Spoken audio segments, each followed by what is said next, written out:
Hey everybody, welcome back to the channel. I'm your host, The Treatment, and we are back with another video in the How to Ashteki series, a video series meant for newer players to be onboarded for Ashteki, the online platform to play Ashes Reborn. And in this video, we are going to be covering manual mode.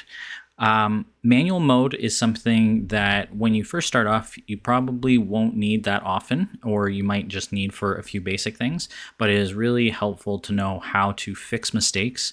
And so in this video, we're going to try and cover some of the most common mistakes and some of either the commands or the in-game UI elements that you need to use in order to fix those problems. So let's just jump into it. I have a game already started here, and we're just going to go through a few examples.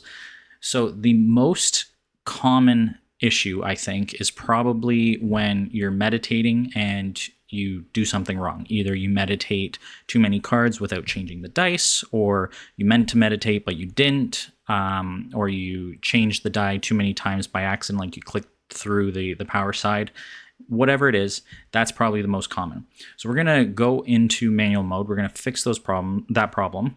And then we're also going to cover a few other things with units and some reactions and wounds and things like that. So let's start off.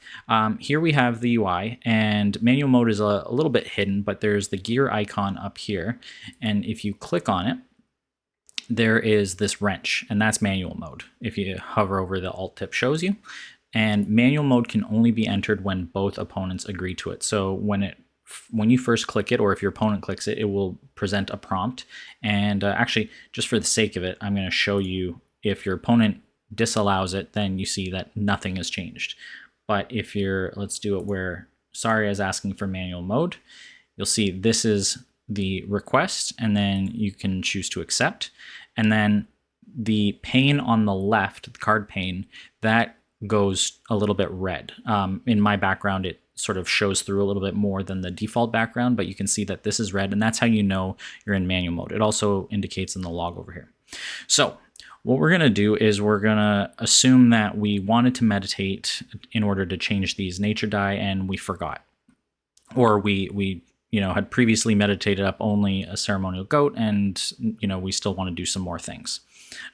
So the first thing is, if you've already meditated but you didn't meditate enough, then your side action might be out.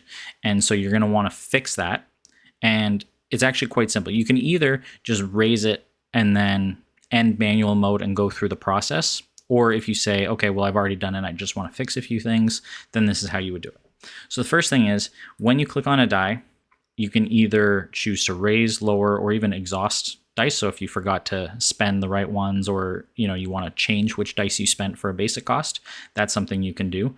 But let's say we wanted to raise, and you got to go through the class and then to the power side. So we want to raise both of these. And then because we've raised them, we also need to discard. Now you might think, okay, well, I'll just discard by dragging from the pile, but that doesn't quite work. If you were doing something from your hand, say, I was going to meditate away redirect, then that works. But if you want to meditate from the top of your draw pile, you actually need to enter a command. And so any manual mode commands, which are available from the help menu on the main page, start with a slash, and then in this case, it's discard from deck and the number of cards. So in this case, we had two dice that we were changing. So we're going to discard two from deck, and you can see that we meditated them away. So that's pretty simple, and that's how you would meditate and fix it, and then you go back and you would exit manual mode. But we're going to stay in manual mode because we're going to show a few other things that are sort of typical. Another problem is if you have misassigned damage or wounds or status tokens or exhaustion tokens, and you want to fix those. Those are very easy. You can just click on whichever card you need to assign, and then you can adjust with these plus and minus buttons. So it's dead simple, and most of the time, that's all you need. Sometimes you might get into a case where you want to trigger something, and that's a little bit different. So we'll do that in a second. But as far as like adjusting units. It also works on the PB cards, so you could adjust by giving more wounds, for instance, and saying that, sorry, I'd already used her ability. You can even exhaust the opponent's books. And of course, there are some things where you are allowed to do it to your opponent and some things where you're not. This can be helpful if you're playing with someone who is perhaps visually impaired and the commands can take a little bit longer. So this is an easy way to just sort of help out and assign what you meant to do. And then before you end mode, just confirm, via chat that it's like, is this, the right board state? And then you're done. But let's say that we had intended to bring in a unit. So in this case, we'll say that we had meant to bring in Gilder and we forgot. So you can open up your pile, either your draw pile, or in this case, we're talking about a book, so or conjuration. And it's as simple as dragging in the unit. Now you'll notice that when I dragged in the unit, the enter the field effects or enter the battlefield effects do not trigger. And it also does not spend your dice. So you need to make sure that you do all those things manually well. So we're going to exhaust a die. And when Gilder comes into play, we also get to ping a unit. So in this case, let's say that we wanted to do 1 damage to the Hammer Knight.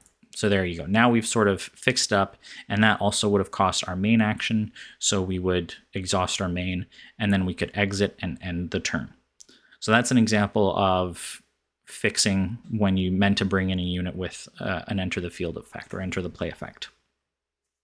Another common thing that sometimes you want to do is if you meant to kill off a unit that would perhaps trigger a reaction such as Final Cry. That is another thing that actually is handled automatically. So what we can do here is, let's say Saria was going to ping off the Widow here. So in this case, she had used her frog ping, and the easiest thing in order to trigger as many sort of chain things as possible is to just add wounds to the card rather than doing anything else. So you'll see what I mean. If we add a wound and then we close, it now triggers automatically the death of the Widow and gives us a reaction here. And so that makes it easy to sort of like, you do one thing manually and some of the other things are handled. So in this case, we could play Final Cry, and it also spends the dice in this case, which is really good. And then it also applies the damage to Saria as well. So that's kind of nice. Third thing that tends to be very tricky and can easily screw things up is when alterations are involved. And so for that, there is actually a few things that need to be done.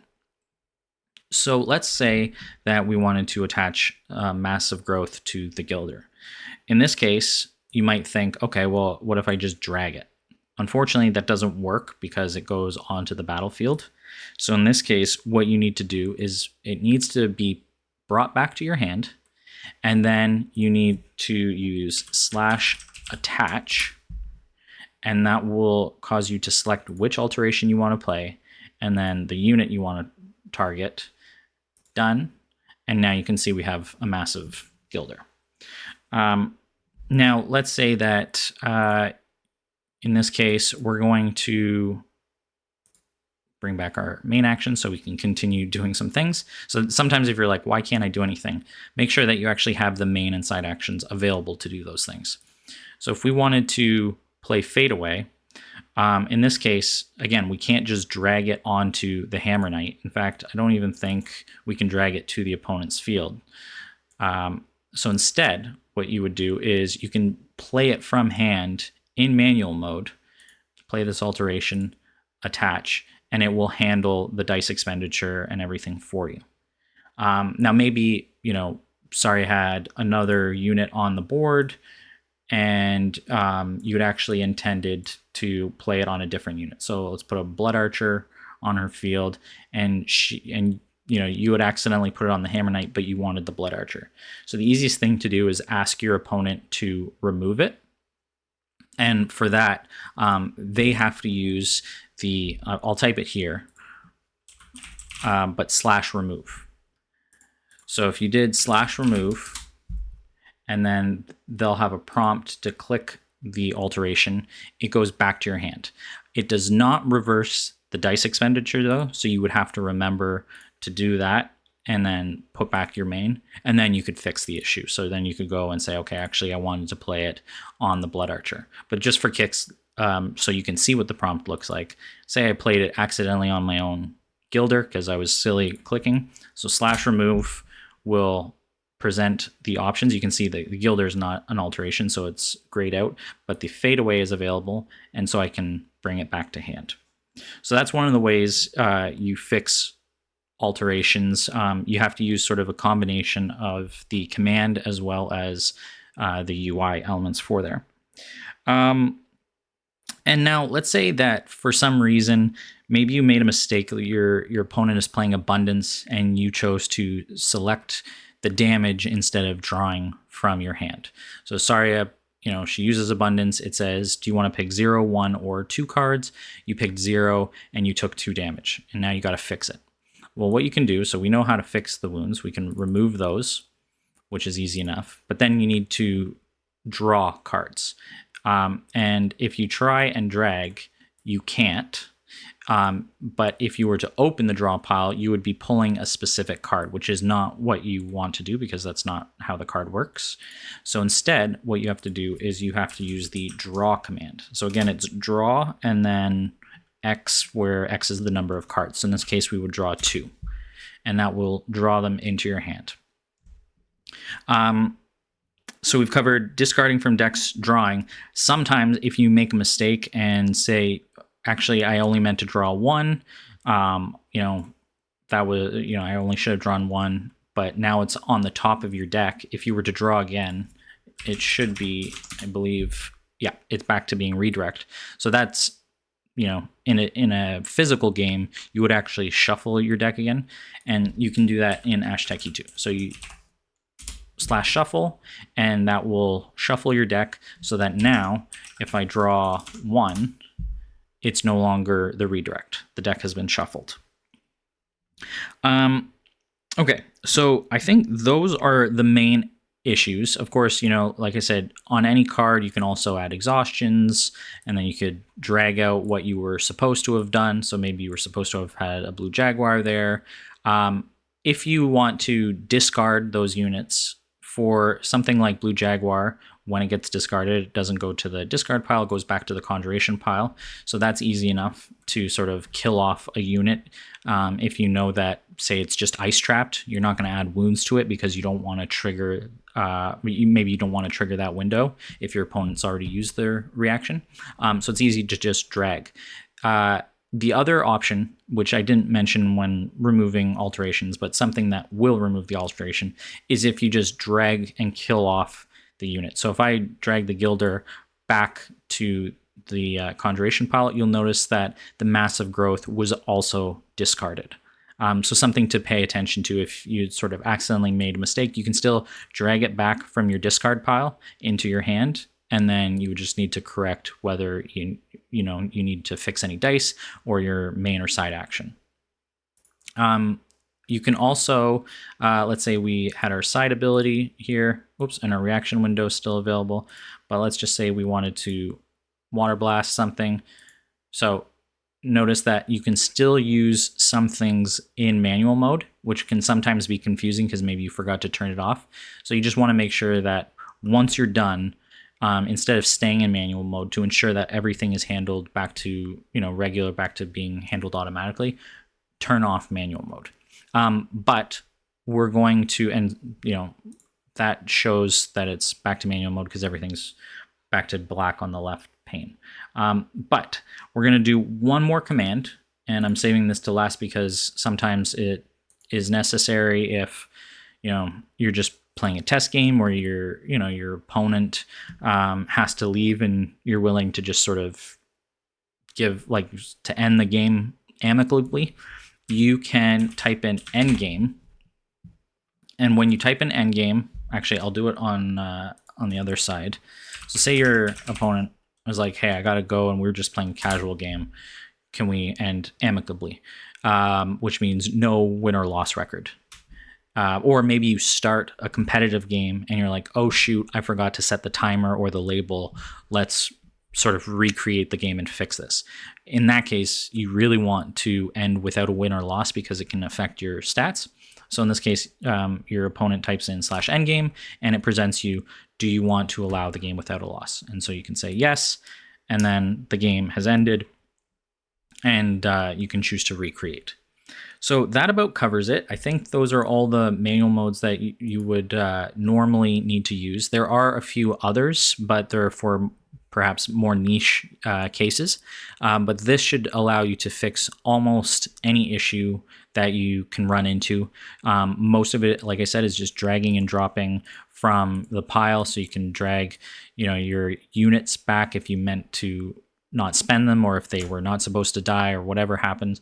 But then there are those few things that you do need the commands for, and they're all very simple and they're all documented. If I just go to the help menu, you can see there's the manual commands here. And there's even some manual commands for solo mode, which I'm not going to get into. But we're running a little bit long again. I know that manual mode can be a little intimidating for people, so I hope this now gives you guys the ability to fix any small errors that you have in your game. And yeah, let me know if there's anything else you want me to cover, because otherwise I think this should be the end of the series. And now you guys can just get to playing and having fun. So thank you very much, and have some great ashes.